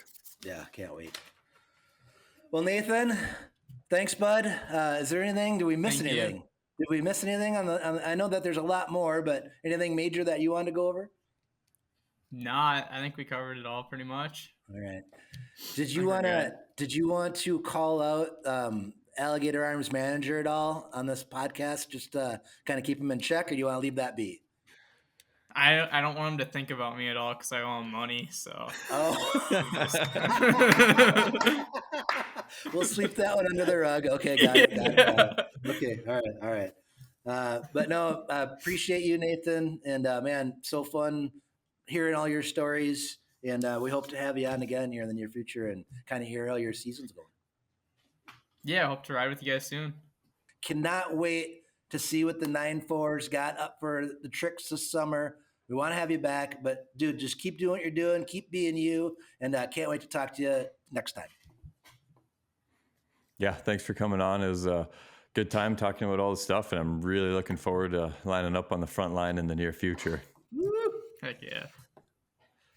First guest on the show. What a great episode, Nate. Just limitless wisdom for us. And yeah, thank you. Thank you for coming on. Yeah, a little anxious coming on being the first guest, but yeah, we didn't get to see each other for Supercross much this winter, but we'll see you guys soon riding a lot, I'm sure. Man, dang it. So fun. I think it's kind of legendary that Nate's the first guest. Oh, yeah. You know, it was a good fit. Knowing so much of his story, it was kind of like a cheat code for us to interview him because, Luke, since you've been knee-high to a grasshopper, you guys have been running together, right? Yeah, we've definitely been friends for a long time. I mean, just in the hill climbing world starting out, we were probably both, I mean, I feel like we didn't even start becoming friends till a little bit later, but we were always, around each other, and our families were always close over the years. So yeah, it's definitely been cool. I just wish that I was a little bit better, like with my vocabulary and just kind of like getting down to like the actual drive that he has as a person, because I think a lot of it is just that being in that family, being in that community. And I loved how he said right away that never pressure. Like when we asked him, like as a little kid, never had pressure. It was just, he wanted to do what his brothers were doing, right? And his cousins and whoever else. And that's the ultimate goal. There's been some people at races where I see like family members get down on them if they're not doing well. That never helps. I mean, you're not building a good person that way. Building a good person is what life's about. And man, I think Nate's one, and it's really neat just to hear that he just pushed himself because he wanted to. Nobody told him. He wanted those things. He was trying to make himself better. I mean, even now, like how he said that, he didn't think he had his potential as a youth, but he's making sure he gets his potential now and getting fucking results like he's getting. Winning at a professional level Hillclimb, winning with some of the absolute best single track riders, competing at a top level and running, fitness, all that. Like, how damn fun is that, Yeah, and like you said, like when he was young and said he didn't know if he'd be good, we didn't talk about this, but he grew up with some freaking gnarly competition and was on the tail end of a lot of people, because right ahead of him, it was Zach DeGrosse was racing and really competitive for a long time. I was in there and pretty decent back then. Jake Exner, Mitch Kester, all these guys were like in his classes throughout the years, and probably felt like he took an ass kicking for a long time trying to compete with those types of guys, because they were pretty unstoppable when they were hill climbing and at those ages. And sometimes you can take those beatings and let them push you into the dirt and quit, or you can take them and let it drive you to be better. And I think that's a lot of what he did. And then, like he's mentioned to me and on here before, he was able to watch a few people who put in the work and saw results and just kind of fit in and did that, and then took it to a whole new level from what we've actually seen a lot, from the sport of hill climbing. Like he was one of the first guys that I know of that got deep into the fitness to help improve what he was, like you said, because he wasn't able to ride as much. So he wanted to make sure he was maximizing himself when he did get the time on the bike. And it's been really cool to see his progression through the years, from being on those 60s and 80s and not being a great rider to becoming a D23 state Harescramble champion, winning a lot of pro hill climbs. Like it's an inspiring story for anybody to grow up like that and see that level of progression and what he's been able to put in. Yeah. And, with bikes, if you want to be a really good basketball player, or if you want to be really good at tennis, like there's certain things that you have to be born with to be even decent, right? Where in hill climbing, or not hill climbing, but with motorcycles, if you're talking supercross, you have to be born with something and have crazy drive to make that gate at a main. But to be very talented and have great success in all kinds of levels of motorcycles, you can work your way through it. you're going to need something, but you don't need to be born with exact size body, an exact size frame. Like Nathan and you, like you said, you're a foot different, like maybe even more. I don't know. But I mean, that just goes to show you guys come from two different families, completely different body types, but you've both got success, right? How cool is that? Mm-hmm. Yeah, that's a cool part about the sport. You don't have to fit in a certain profile to be successful and to do well and to enjoy it, even on top of it. Right. I just dirt bikes. I kind of equate them when people are asking me that don't ride them. I'm like, it's like golf, right? Like you can take somebody with almost no athletic ability and get them out golfing, teach them some fundamentals. And if they just golf a shit ton, they will be way better than the average golfer, right? Because it's time doing it, muscle memory. That's with bikes. If you go and even if you don't have like a natural ability like a Ryan Dungey, but you go put 250 hours in a summer on a 250F when you're 17, you're going to be freaking good rider. You are going to know how to do stuff that most people don't. Like you just get that from that experience. And that is so crucial in this sport. Mm-hmm. But then you have people like Justin Hill, where what was he? Hadn't sat on a bike in a year. And then when you guys were testing at Big Hill Gym, he beat a nitro bike on a stock 450. Right? So that's the maddening part.